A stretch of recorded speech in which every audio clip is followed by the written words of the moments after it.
In this video, I'm going to give you all of my top tips for setting up an out apiary. An out apiary is an apiary that's not at your home or business location. It's on somebody else's land. Now, I've had loads of out apiaries, some that are really good, some that are really bad. I've set some up the right way, I've set some up the wrong way. I've never annoyed anyone, but I have moved apiaries around and I've closed a lot of them. And I've got to a point now where I think I'm in a pretty good position to give you some advice, some tips, some tricks, and some things not to miss. So let's jump straight into it. The first thing we're looking for me in an out apiary is good forage.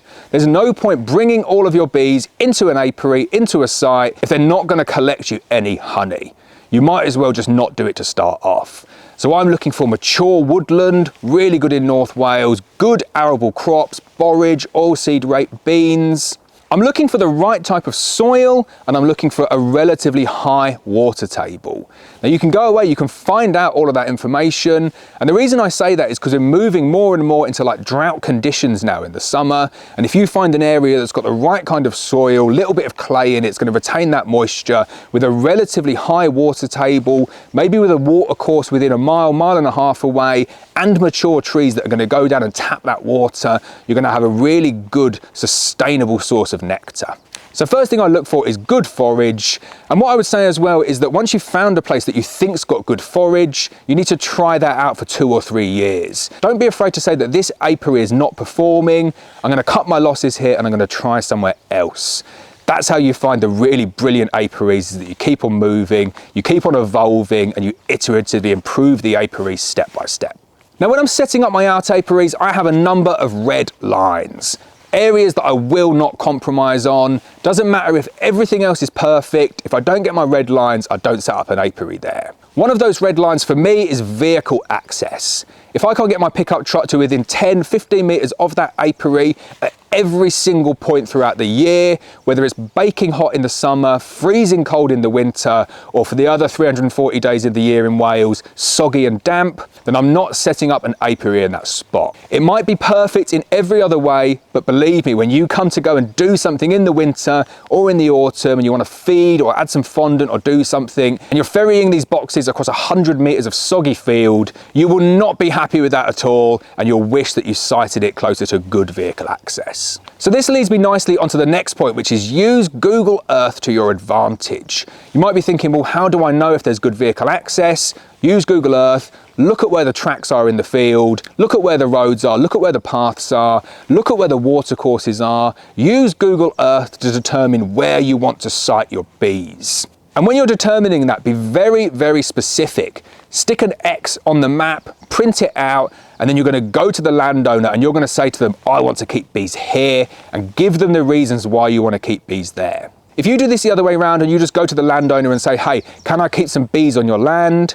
They generally say yes, but they will almost certainly give you the worst part of their land. They'll give you the boggy bit, they'll give you the bit where it's really difficult to get to. They're going to park you somewhere that's quite difficult. And once you get into that negotiation and that conversation with them, it's quite difficult to say, oh, actually, can I go over there? Because they've already been quite kind in offering you land. If you print it off on a piece of paper, put a cross on it, approach the landowner and say, I would like to keep bees on your land in this location for this reason, they're much more likely to say yes. So that takes me on to approaching the landowner.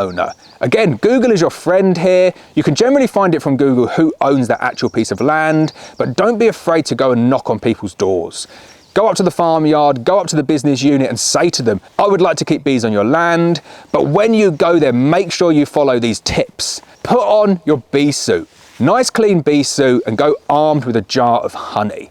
It's the best tactic ever. Shows them that you're serious, shows them that you're experienced because you've got a jar of honey already, and there is no better bribe than a sweet jar of honey. But before you go and approach that landowner, there's a few more things that you need to look out for. So let's get on with the rest of those now. Now, when I started setting up out apiaries, I kind of thought, well, I want to make this as easy as possible for me as it can be. So instead of having 10 apiaries with 6 hives in each, I'm going to have 6 apiaries with 10 hives in each. And I took that way too far as well. So some of my apiaries had 20 or 30 hives in there, and I really didn't get very good results doing that. And this is completely dependent on the forage in your area, but also the hive densities in that area as well.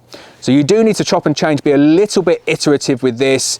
My suggestion though, and my advice is to start off lower and build the colony numbers up if the colonies are performing well. Don't just blindly go and put 20 colonies onto a site for a whole season and then think, oh, they didn't do very well there. You might as well just put 6 on that site, dot it around a little bit, spread your bets, and then work out what is the best performing apiary, and then incrementally increase the numbers. So this one's really important, and again, this is another one of my red lines: livestock protection. Whether that's cows, sheep, horses, or even wild animals like bears or deer, you need to have suitable protection in place so that those creatures, those animals aren't coming in, really snooping around your hives, damaging them, trying to steal from them. You want to have good protection there. Now, ideally, you're going to look for a place that already has that protection. Maybe there's a nice fence line or something that the farmer's already got in place. Try and utilize what's there to the best of your ability. If not, you're going to need to try and put something in, or go somewhere where there's not going to be much livestock interfering with your hives. Another red line I've got is not siting your colonies near big watercourses. So I'm not talking about a little stream here, but a big river, a proven floodplain. You will never ever find me putting my colonies near a proven floodplain. Doesn't matter if it ticks every other single box. I've seen beekeepers lose lots and lots of colonies when the water levels rise and they just sweep all of their beehives away. Not something for me. You can look it up on Google and you can find out the areas to avoid. Now, the next two are slightly contradictory. So the first one is I like to keep my colonies in sunny and open areas. I find I have far less chalk brood, much larger honey crops, and the bees just seem happier and healthier in full sunlight. But I'm also looking for the best possible wind protection that I can find. Bees do not like flying in windy weather. We get lots and lots of windy weather in North Wales. You want to protect them from the wind and give them as much sun as you possibly can. So ideally what you're looking for is like a hedge or a little bit of a cliff facing south, gives you protection from those northerly winds, and it gives you full sun throughout the whole of the day. Right, we're on to another red line, and that is proximity to other apiaries. If I go to a landowner and approach them and say, I want to keep bees here, and they say, yeah, sure, we've got another beekeeper here at the moment, you can bring your bees on as well, I immediately decline and say, thanks very much for the kind offer, but I don't want to interfere with that other beekeeper. Personally, I don't want to bring my bees in for a disease risk for him, and I don't want to inflict my bees to any disease risk that may already be on that site. That's only part of it. The main part of it is courtesy. If somebody's already got a site there, and I do this even if it's on somebody else's land, so maybe the adjacent farmer's land, if I can see the apiary, I steer well clear and I move my bees somewhere else. Now, I don't necessarily think this one's a red line, but it is something that I do look for, and it's something that I struggled with a little bit at the beginning. So it's hard to say no at the beginning. You go and find a landowner and they say, yeah, come on, bring your bees down, I've got a lovely little spot for you. And when they say a lovely little spot, they mean an absolutely tiny little spot, and it's just too small. And I've done it before and I thought, yeah, well, I can get bees in there, that'll be fine, and we'll make it work. And then it just becomes a real maintenance issue, and you're in there strimming and trying to tidy it up all the time, and you're getting tripping over brambles, and there's just not enough space to move around. So for me, you'll see it here now, lots of space, lots of access for vehicles. You can move your hives and not keep them all next to each other, not like the ones in this apiary here. Get as much space as you possibly can. Now, this question's asked a lot in terms of what agreements do you have with landowners? And we don't go into formal agreements with landowners. We don't get them to sign contracts. Although if I was a professional bee farmer, I may kind of just set up a really simple contract to give me some terms of release from the apiary, maybe some notice periods, but I still think it'd be quite difficult to enforce that. And by the time you get to a point where you're trying to enforce it, it's going to be long gone and your bees are going to be gone. So all I would say is just try and build a relationship with that landowner. They're doing you the favor here. You're not really doing them the favor unless there's some sort of pollination agreement, and then you would need a formal agreement in place. But be kind to them, be courteous, do not leave the gates open. That is the #1 way to get yourself kicked off an apiary. Give them lots of gifts, give them lots of honey, stop for a chat, talk to them about the bees, and generally just be a very courteous and thankful apiary owner. You don't need to have a signed contract. Right, red line #1. I know I said vehicles was #1, but I forget, this is definitely #1, even ahead of vehicles. Keep your apiaries away from people. And I say that for 2 reasons, because you don't want anybody knowing where your apiary is, but #2, and most importantly, you don't want people getting stung. If you're setting up an out apiary, even if it's only 2 or 3 colonies, you know what bees can get like. If they get angry and they attack someone and you've set it up near a public footpath, then there is going to be a bit of a nightmare to deal with there. For me, out of sight, out of mind, away from people makes it much better. So my next tip is, once you've found somewhere suitable on Google Earth, you've gone and spoken to the landowner, see if he'll take you down there to go and actually have a look, so you can verify the stuff that you've already seen on Google Earth.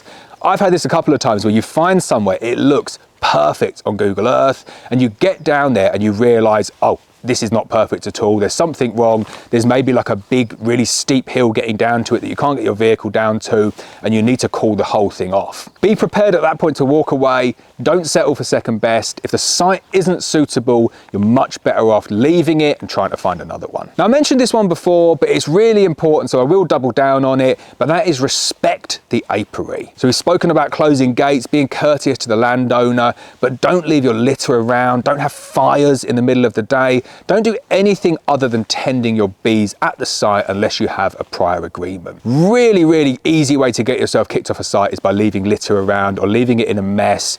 Show the utmost respect, treat it as your back garden, and the landowners will thank you in the long term. So there you go, they're my top tips. I hope you go out there, find really, really good apiaries, and remember, always stick to your red lines and keep on improving the apiaries by dumping the rubbish ones and moving to the better ones.